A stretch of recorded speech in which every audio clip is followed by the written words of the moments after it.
नमस्कार प्यारे विद्यार्थियों। आज हम इस ऑनलाइन क्लास में पढ़ेंगे मॉडल्स। मॉडल्स का मतलब है मनोदशाएं।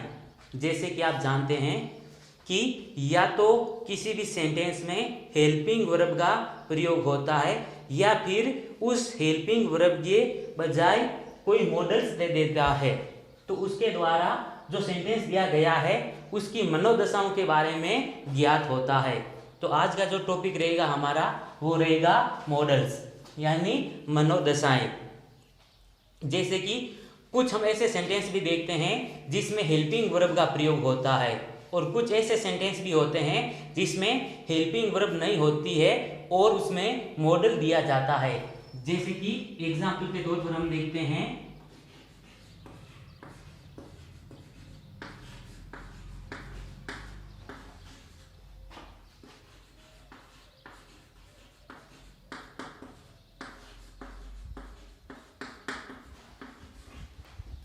तो ये जो दो सेंटेंस आपको दिए गए हैं, मोहन डांसेस और मोहन इज डांसिंग, यानी देखिए यहाँ पर हेल्पिंग वर्ब आई हुई है और जो पहला सेंटेंस है उसमें प्रेजेंट सिंपल टेंस होने के कारण वर्ब के साथ एस या ईएस यानी यहाँ पर ईएस लगा हुआ है। तो ये तो हो गई हेल्पिंग वर्ब वाला सेंटेंस। अब मॉडल वाले में क्या होगा, जैसे ही हेल्पिंग वर्ब है उसकी जगह क्या दे देगा, आपको कोई मॉडल दे देगा। जैसे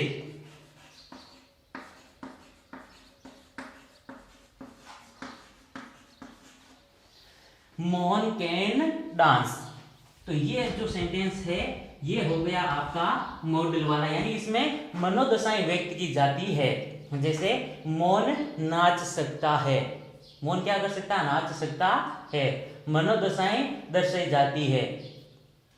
तो उसी प्रकार अब साथ में जब भी मॉडल दिया हुआ होता है तो उस मॉडल के साथ में हमेशा जो आपको मेन वर्ब मिलेगी उसमें आपको फर्स्ट फॉर्म लिखनी होती है। और ये बात हमने ये चैप्टर हमारा जो फर्स्ट था यानी टेंस वाला उसमें जाना था कि मॉडल के साथ में हमेशा वर्ब की फर्स्ट फॉर्म का प्रयोग किया जाता है। जैसे कि इसमें देखोगे तो एस या ईएस लगा हुआ है, दूसरे सेंटेंस में देखोगे तो डांस के साथ में आईएनजी लगा हुआ है, जबकि तीसरा जो एग्जांपल है मॉडल वाला उसमें केवल डांस ही लिखा हुआ है। यानी वर्ब की जो मेन वर्ब होगी, मेन वर्ब में हम केवल वर्ब की फर्स्ट फॉर्म का प्रयोग करते हैं। तो चलिए अब हम बात करते हैं मॉडल्स की वापस, यानी मॉडल्स कौन कौन से हैं तो उसकी बात कर लेते हैं। जैसे can, could, may, might, will, shall, should, would, must, need not और डेट। तो ये हमारे टोटल मॉडल्स हैं और इन्हीं मॉडल्स के बारे में हम विस्तृत रूप से पढ़ेंगे। तो चलिए अब इससे पहले जैसे कि आप देखते हो कि हर प्रकार या जितने भी टीचर्स के द्वारा मॉडल पढ़ाए जाते हैं उनका तरीका सब अलग अलग होता है, अलग प्रकार से। जब हम मॉडल्स पढ़ते हैं तब तो हमें लगता है कि हाँ हमें आसानी से समझ में आ गए, लेकिन जब बोर्ड एग्जाम में या फिर किसी भी परीक्षाओं में हम उनके प्रश्न करते हैं और जब वापस आंसर शीट से मिलान करते हैं तब अधिकतर हमारे जो मॉडल्स होते हैं वो गलत हो जाते हैं, हम सही रूप नहीं लिख पाते, हम सही मॉडल्स का चुनाव नहीं कर पाते। तो इसीलिए आपको इससे पहले आगे मॉडल्स हम पढ़ें तो उससे पहले आपको एक सारणी को ध्यान में रखना होगा। तो चलिए हम देखते हैं सारणी को और उसके बाद में जानेंगे एक एक मॉडल के रूप के विस्तृत जानकारी के बारे में। तो चलिए हम पहले देखते हैं ये सारणी। तो सबसे पहले हम देखते हैं कैन।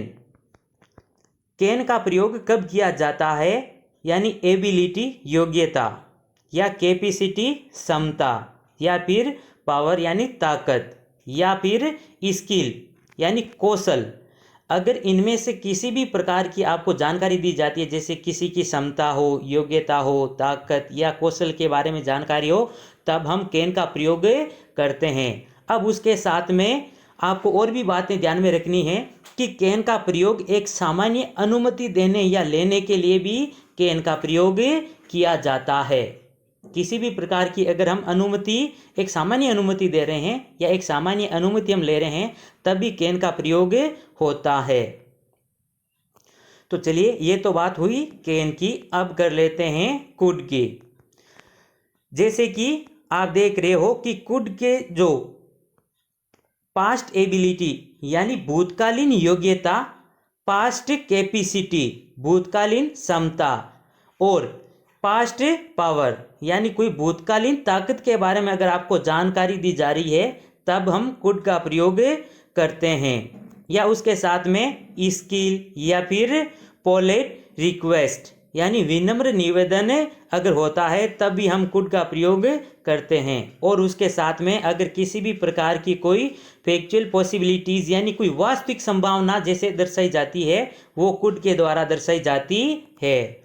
और एक बात आपको ध्यान रखनी है, जैसे कि इज एबल टू के स्थान पर हम कैन का प्रयोग करते थे, उसी प्रकार वाज एबल टू के स्थान पर भी आप कुड का प्रयोग कर सकते हो। तो चलिए, ये तो बात कैन और कुड की हो गई। अब हम बात कर लेते हैं मे की। मे का प्रयोग पॉसिबिलिटीज यानी हेवी पॉसिबिलिटीज यानी अधिक संभावनाओं होती है, तब हम मे का प्रयोग करते हैं। या फिर किसी भी प्रकार की कोई फॉर्मल परमिशन यानी औपचारिक अनुमति लेने या देने के लिए भी मे का प्रयोग किया जाता है। या विश या परपोज यानी इच्छा या उद्देश्य को भी व्यक्त करने के लिए मे का प्रयोग किया जाता है। अब माइट का कब करते हैं, चलिए माइट का भी देख लेते हैं। माइट का प्रयोग किया जाता है रिमोट पॉसिबिलिटीज यानी न्यून संभावनाओं को व्यक्त करने के लिए। ध्यान रखना, देखिए हेवी पॉसिबिलिटीज यानी अधिक संभावना हो तो मे का प्रयोग करते हैं, जबकि न्यून संभावना हो तो माइट का प्रयोग किया जाता है। जो सबसे बड़ा कंफ्यूजन यहीं पर होता है। पॉसिबिलिटीज दोनों में भी है, लेकिन अंतर है, मे में अधिक होती है जबकि माइट में न्यून पॉसिबिलिटीज होती है। तो चलिए, डिफरेंट परमिशन यानी संशय अनुमति तो जैसे कि हमने कैन में भी जाना था और कुड में भी जाना था, तो ये फिर और परमिशन किस प्रकार की है, तो चलिए जब हम माइट का प्रयोग पढ़ेंगे तब आपको विस्तृत रूप से आपको जानकारी देंगे कि ये संशय अनुमति किस प्रकार की बताई गई है। फैक्चुअल पॉसिबिलिटीज, ध्यान रहे, यानी जो फैक्चुअल पॉसिबिलिटीज वो में से कम होनी चाहिए। अगर में से कम है तब आपको माइट का प्रयोग करना है। तो ये बात हो गई में और माइट की। चलिए अब बात कर लेते हैं हम मस्ट। और सबसे इंपॉर्टेंट मॉडल्स भी है। अधिकतर एग्जाम में मॉडल यानी मस्ट का ही क्वेश्चन आता है। तो चलिए, मस्ट का प्रयोग लीगल ड्यूटीज, नेसेसिटीज या कंपल्सन्स यानी कानूनी कर्तव्य, आवश्यक या फिर अनिवार्यता का बोध करवाने के लिए मस्ट का प्रयोग किया जाता है। तो चलिए, ये किस प्रकार की बात है, क्या है, तो इसके लिए आपको केवल एक ही बात ध्यान में रखनी है। क्या है, जो कि आप स्टार में देख रहे हो, ऐसा काम जिसे नहीं करने पर कोई सजा मिल सकती है या मिलती है तो मस्ट का प्रयोग करना है। अब इस लाइन का क्या मतलब हुआ, इसके बारे में जब हम मस्ट का विस्तृत रूप पढ़ेंगे और उसके एग्जाम्पल पढ़ेंगे तो इस पर और बात करेंगे। अभी हम केवल चार्ट देख रहे हैं, ये आपको विशेष रूप से ध्यान में रखनी है। तो चलिए आगे देखते हैं सेल विल। इन दोनों का सेम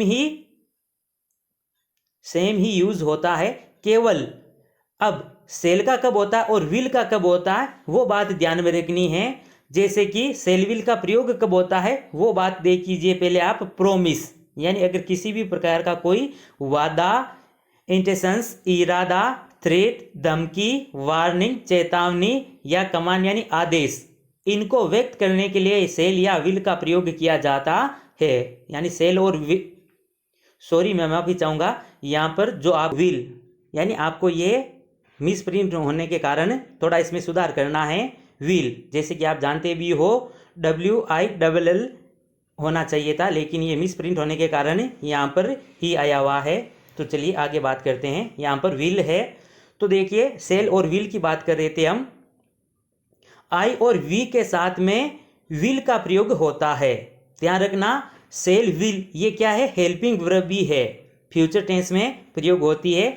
लेकिन वहां पर हम क्या पढ़ रहे थे कि आई और वी के साथ में सेल का प्रयोग किया जाता है। वहां पर तो ये हेल्पिंग वर्ब होने के कारण आई के साथ या वी के साथ सेल का प्रयोग होता था। लेकिन मॉडल्स में क्या होता है, इसके ऑपोजिट होता है, यानी आई और वी के साथ में किसका प्रयोग करेंगे, विल का करेंगे। और इसके अलावा आई और वी के अलावा जैसे you, he, C, they, it या किसी भी प्रकार का अगर कोई नेम हो या नाम हो तो उसके साथ में हम सेल का प्रयोग करते हैं। तो चलिए ये तो बात हो गई सेल विल की। अब आगे बात कर लेते हैं हम वुड की। वुड का कब प्रयोग करना है, वुड का प्रयोग पोलाइट रिक्वेस्ट यानी विनम्र निवेदन या पास्ट हैबिट, कोई भूतकालीन आदतें या फिर इम्पॉसिबल बेट यानी किसी भी प्रकार की कोई असंभव शर्त हो तो। यहाँ पर मैं माफी चाहूंगा, जो कि आप देख रहे हो लेट नहीं है, यहाँ पर बेट है, BET, बेट यानी शर्त। और उसके बाद आगे देखते हैं शुड, सेंसिएबल एक्शन, समझदारी का काम, एडवाइस यानी किसी भी प्रकार की अगर कोई सलाह, सजेशंस, सुझाव, कंसल, परामर्श, ड्यूटी या ऑब्लिगेशन यानी कोई अगर काम या फिर कोई कर्तव्य को भी व्यक्त करने के लिए शुड का प्रयोग किया जाता है। तो चलिए हमने अभी सारणी देखी थी और अब आगे हम शुरू करते हैं मॉडल्स। तो सबसे पहले देखते हैं कैन का प्रयोग, कि हमें कैन का कैसे प्रयोग करना है और कैन का प्रयोग कब होता है। तो देखिए कैन का प्रयोग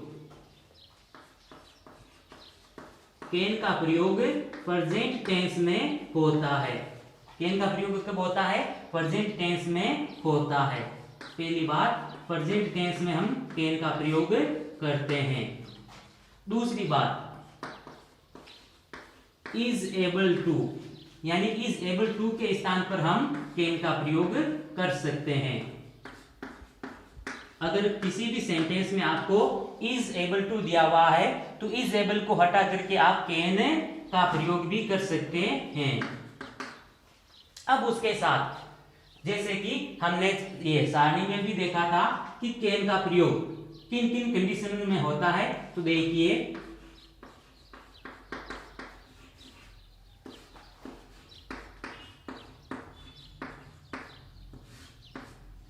कैन का प्रयोग किसी भी कैपेसिटी यानी योग्यता को दर्शाने के लिए कैन का प्रयोग किया जाता है, या फिर एबिलिटी को दर्शाने के लिए।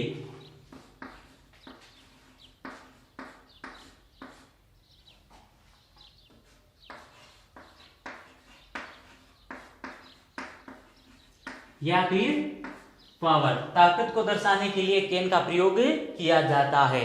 तो कैन में आपको ये चीजें विशेष रूप से ध्यान में रखनी है। क्या चीजें हैं कि कैन का प्रयोग प्रेजेंट टेंस में कैन का प्रयोग होता है। दूसरी बात, इज एबल टू के स्थान पर भी आप कैन को लिख सकते हो। और उसके बाद जो महत्वपूर्ण है कैन के लिए वो है कैपेसिटी, एबिलिटी या फिर पावर, और उसके साथ में स्किल यानी कौशल।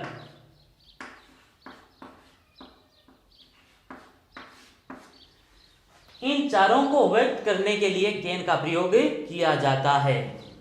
एक आपको बात यह भी ध्यान में रखनी है कि कैन को या किसी भी मॉडल्स को आपको फिलअप करना है तो उसके लिए जो इंग्लिश से हिंदी में ट्रांसलेट करना भी आपको कंपलसरी होता है। यदि आप उसी सेंटेंस को हिंदी में ट्रांसलेट करते हो तो आप बड़े आराम से मॉडल्स का प्रयोग कर सकते हो, या मॉडल के द्वारा आराम से आप सेंटेंस को लिख सकते हो। तो देखिए कैपेसिटी, एबिलिटी, पावर और स्किल यानी इनमें विशेष रूप से कैन का प्रयोग किया जाता है। तो चलिए अब हम देखते हैं इनके एग्जाम्पल देखते हैं। जैसे कि आपको ये फर्स्ट सेंटेंस दिखाई दे रहा है, my parents is able to enough money for buy a new car.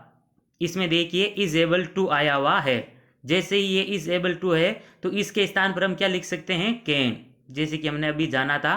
तो ये जो इसका सॉल्यूशन है वो है my parents can enough money for buy a new car. अब चलिए second example, Muskan is pretty so she win a Miss India competition. Muskan बहुत ही सुंदर है इसलिए वो मिस इंडिया कंपटीशन यानी प्रतियोगिता जीत सकती है। ये क्या है, उसकी एबिलिटी है मुस्कान की। तो इसमें क्या आ जाएगा, एबिलिटी हो तो कैन, तो इसलिए इसमें कैन लिख देंगे। तीसरा एग्जाम्पल देखिए, he get first rank in IPS exam. तो अब देखिए वे आईपीएस एग्जाम में प्रथम रैंक प्राप्त कर सकता है। ये भी क्या है, उसकी एबिलिटी है। तो एबिलिटी हो तो क्या करते हैं हम, कैन का प्रयोग, इसलिए यहां पर भी हम कैन लिख देंगे। चौथा example, this man eat 3 kilo fruits. ये आदमी 3 किलो फ्रूट फल खा सकता है। ये भी क्या है, उसकी क्षमता है। तो क्षमता हो तो भी क्या करते हैं हम, कैन का प्रयोग, इसलिए जो चौथा उदाहरण है उसमें भी हम कैन का प्रयोग करेंगे। पांचवा, ही बी ए रिच मैन, वे एक अमीर व्यक्ति हो सकता है। तो इसमें भी किसका प्रयोग हो जाएगा, कैन का। उसी प्रकार ये छठा example, that A Holi book, ये एक पवित्र पुस्तक हो सकती है। ध्यान रखना इसी के नीचे एक कैन नॉट भी दे दिया, यानी नेगेटिव भी सेंटेंस दिया हुआ है। छठे एग्जाम्पल में देखिए ये नेगेटिव भी दिया हुआ है साथ में। तो जैसे ये एक पवित्र पुस्तक नहीं हो सकती या ये एक धार्मिक पुस्तक नहीं हो सकती, तो इसलिए यहाँ पर अगर नेगेटिव है तो कैन नॉट का प्रयोग हो जाएगा, अगर नेगेटिव नहीं है तो केवल कैन का प्रयोग हो जाएगा। यू गो नाउ, तुम जा सकते हो। एक सामान्य परमिशन यानी अनुमति देने के लिए भी हम कैन का प्रयोग कर सकते हैं। तो इसलिए जो सातवां एग्जाम्पल है उसमें भी हम कैन का प्रयोग कर देंगे। वी सिट हियर, जैसे अगर किसी भी प्रकार की कोई परमिशन, एक सामान्य परमिशन अगर हम देते या लेते हैं तब भी हम कैन का प्रयोग करते हैं। इसीलिए यहाँ पर हम वी सिट हियर की जगह से यानी जगह से पहले कैन का प्रयोग करेंगे। कैन वी सिट हियर, क्या हम यहाँ बैठ सकते हैं, एक सामान्य अनुमति ली जा रही है। नम्मा example, you enter in stadium with a zoo ticket. अब देखिए ये भी एक कंपलसरी है कि हमें अगर किसी भी प्रकार के यानी जू या कोई स्टेडियम में अगर हम प्रवेश करते हैं तो हमें उसके लिए एक टिकट का होना जरूरी है, हमारे पास एक टिकट होना जरूरी है। तो इसलिए ये जो नम्मा एग्जाम्पल है उसमें भी हम कैन का प्रयोग करेंगे। 10वां, you read in this school, जैसे कि एक सामान्य बात है तो यहाँ पर हम कैन का प्रयोग करेंगे। जो 11वां ये सेंटेंस है, वी लर्न बाय मिस्टेक्स, हम गलतियों से सीखते हैं, तो इसमें भी कैन का प्रयोग हो जाएगा। और जो 12वां जो हमारा एग्जाम्पल है, अब आई हैव ए चॉकलेट, एक सामान्य बात है और एक अनुमति ली जा रही है, क्या मैं चॉकलेट ले सकता हूं, तो कैन का प्रयोग हो गया। तो ये कुछ एग्जाम्पल थे कैन के।